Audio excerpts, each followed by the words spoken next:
going to teach you a song that might be sung the first in the morning in kindergarten. Oh, golden sun so shining bright, please warm us with your golden light. Let's join our hands that there may flow a stream of warmth and golden glow. Let's try it. Oh, golden sun so shining bright, please warm us with your golden light. Let's join our hands and there may flow a stream of warmth and golden glow. One more time. Oh, golden sun so shining bright, please warm us with your golden light. Let's join our hands and there may flow a stream of warmth and golden glow. Thank you. That was very nice.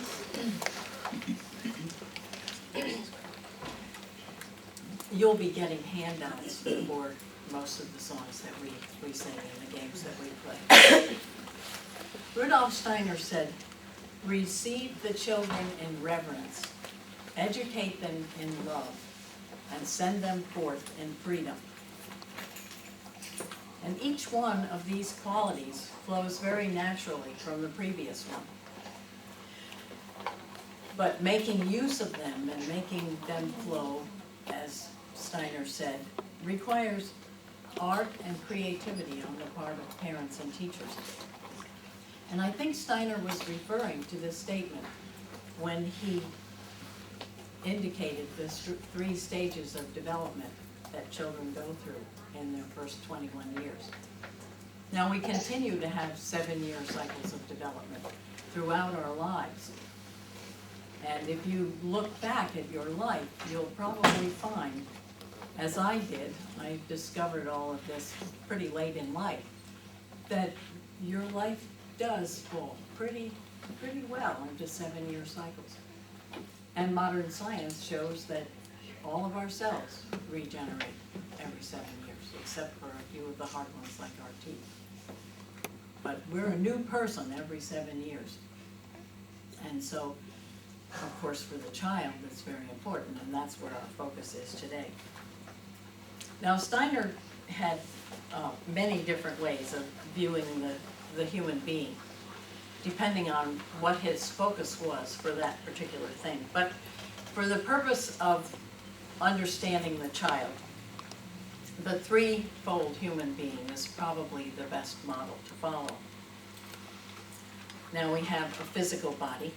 Obviously, that's what most of us work with most on Earth. But it's more than just a physical body. It's an organizing principle. It's the pattern that makes our cells regenerate as they decay and need to be renewed. And it's the organizing principle which brings life to us. Now the soul, or the astral part of us, is that which we experience inwardly, our emotions and our feeling life. And then our spirit, the third part, is that which allows us to experience body and soul in our life on Earth. Beyond waking and in our sleep and in our dreaming. So, in a Waldorf kindergarten, the children are introduced to the fact, on their birthdays, they're introduced to the fact that they came here and they chose to come here. There's a story that we tell about the soul looking down on Earth with a guardian angel. And the little soul says, "Is it time yet?" And the angel says, "Yes, I think it's about time." And the child looks down at the earth and he sees whatever was there. If you know what was there when your child was about to come, and you describe it to the child. You saw a house with green grass and eucalyptus trees growing in the backyard, and a mom and a dad. And the child says, I think I'd like to go there. And of course, if there were older siblings, they figure into the picture as well. And the child then gets permission from the guardian angel to cross over the rainbow bridge and come and join the family that he has chosen. So that's receiving in reverence. We realize that this is a spiritual being that is coming to us. And when we treat it that way and continue to tell the child this story for 4 or 5 years, and then recapitulate what has happened in 3 and 4 and 5 years. When you were so old, you did this. When you were this old, we went there. And the child really understands then, on a very elemental level, that he or she is a spiritual being. Now, I have a diagram here that may be helpful in understanding. You'll have to put up with my terrible drawing. I'm right-handed. My right hand doesn't work too well, but hopefully, teeth are good.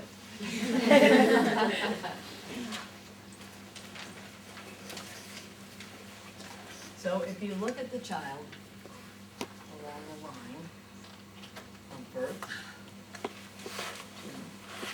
to age 7,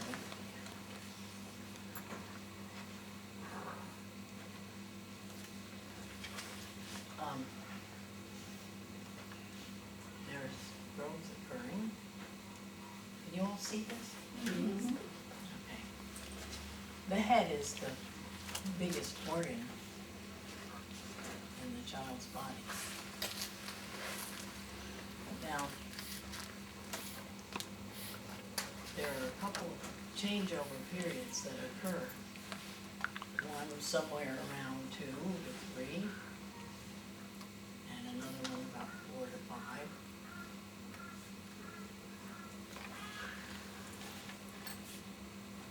The child is using his will, largely. And you all know, when you have small children, how willful they are. They need will to survive. They need will to discover this world that they've come to. And for many of them, it's very frustrating to be in this new little body that won't do anything. Especially if they have a real soul memory of being in a body that did a lot of things very well. And so that's why some children are colicky and unhappy. And you usually discover that once they get control of some of their functions, they become very happy. I have a granddaughter who's a smiling sanguine, but when she was a baby, she was the most frustrated child you could ever imagine. And she's quite athletic, so, you know, that's the reason. She needed to get that control again of her body. Now, within this, there are stages. Snyder divides it up again in stages. Those first 2 years are very much working with the head and the will. The second one is working with rhythm. Sorry about the writing. And feeling.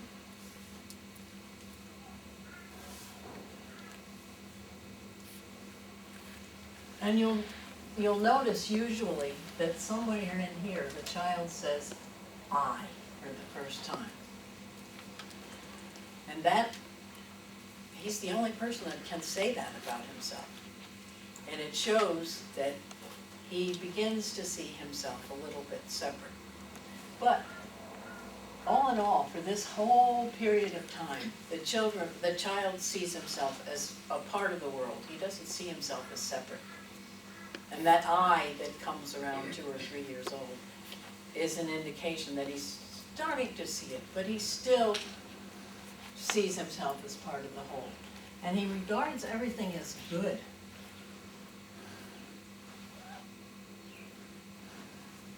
Because he's part of the whole, whatever is for him. And that's why the abused child still loves his parents. That's why children are accepting of whatever comes their way. Starvation, but also very accepting of goodness and kindness and love and reverence and caring. So if we want our children's perception of the world to be at least similar to ours, or maybe better than ours, which hopefully is the way it's going to go, then we need to provide them with only what we regard as really good.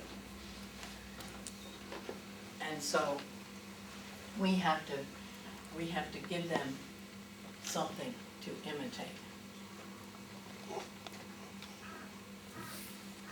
And the child imitates everything we do.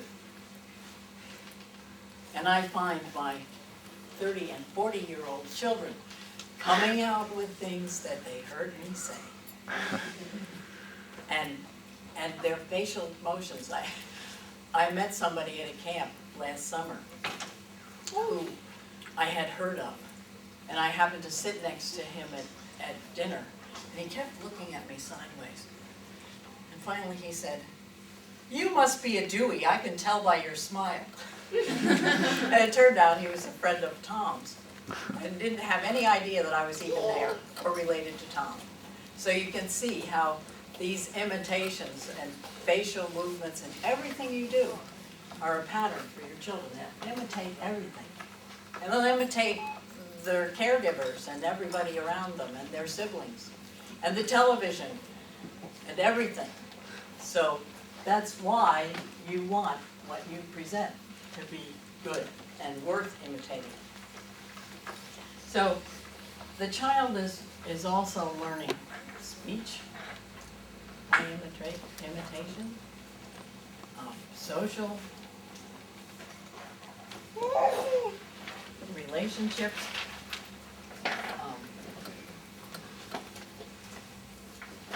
and he is watching everything.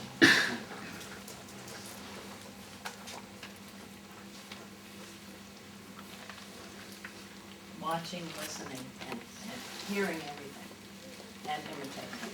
And then the third period of time here, he grows in his limbs and begins to work with his limbs, and there's some more thinking begins to come. So within this, we're still working with the three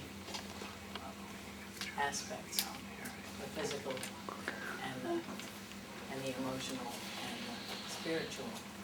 Now at the end of this time, the child comes into his etheric body. You know, the etheric is kind of the pattern of the physical body.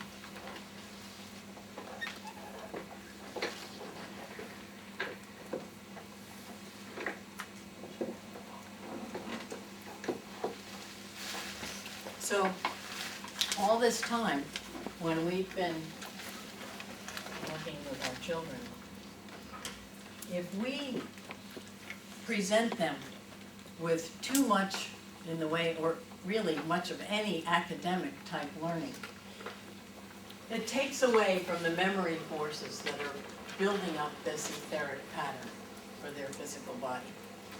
They've chosen us. And they've chosen the gene pool that they're going to come into. But they can only choose the best one that's available right at the time they need to be here. And so they have to work on that physical body and make it into what they need for the next 7,500 years. And so our responsibility is to allow them the time to do that. It takes memory forces to work on this body, because this pattern is a memory. And if we give them all kinds of things to memorize and learn and teach them to read and all of that, we take away from their ability to do that and weaken their body. And it might not even show. You know, they may just have worn out joints when they're 50. They'll be arthritic. Or they may have heart trouble or some other kind of hardening type disease. So they need this time, and there's plenty of time to learn things. They need to explore the earth and get used to living here, make use of the things that the earth provides for them. So it's really important. Now, some of you will say, oh, but my child learned to read at 4 and a half, and some children do, they crack the code. But it shouldn't be our focus. If it's their focus, and they crack the code and they learn to read, it's okay. But don't let them do it all day long.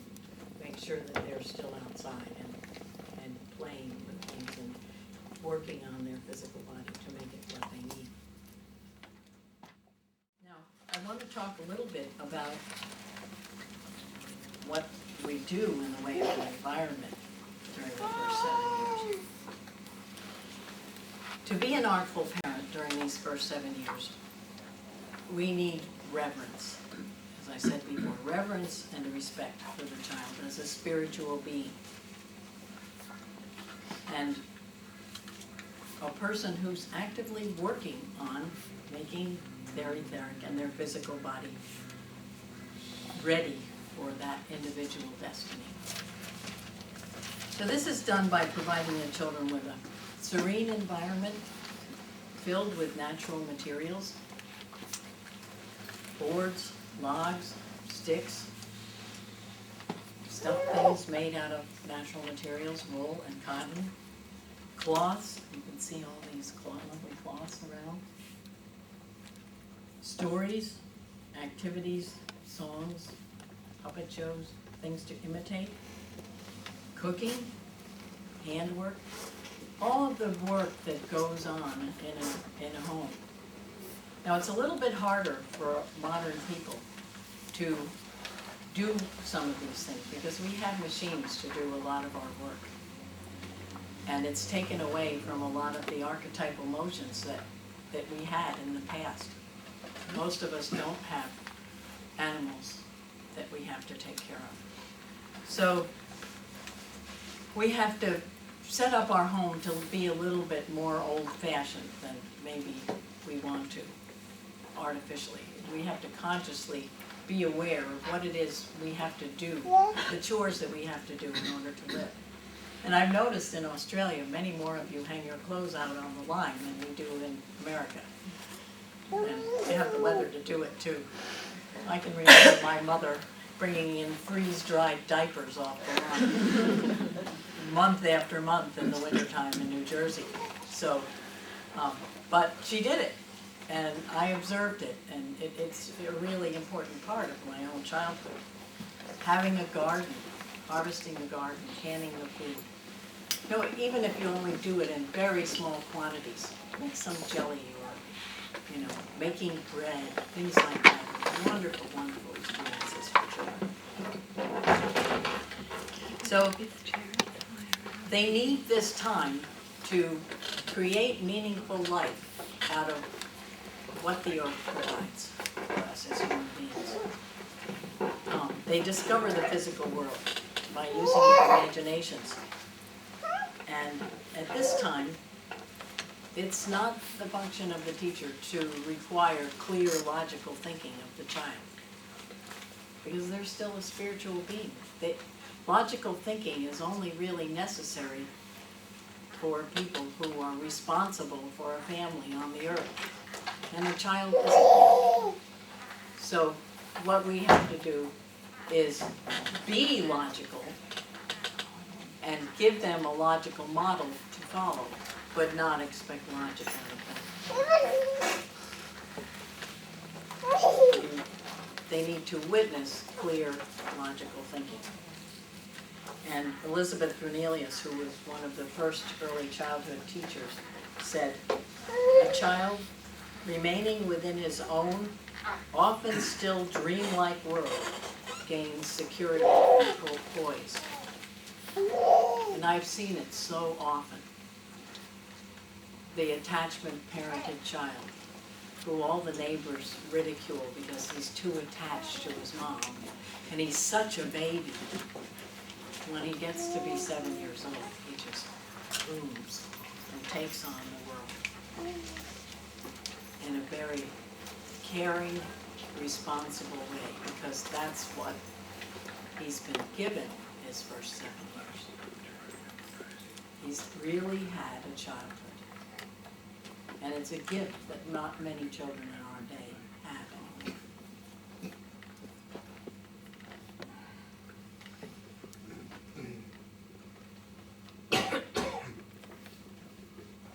So the ability to live in the natural world, the poise and imagination that's developed in these first 7 years, prepare the child to tackle the task of the next 7 years. Now I want to teach you a little grace here that is fun to sing too. And it goes like this. Blessings on the blossom, blessings on the fruit, blessings on the leaves and stems, blessings on the root. Let's try it. Blessings on the blossoms, blessings on the fruit, blessings on the leaves and stems, blessings on the root. Very nice.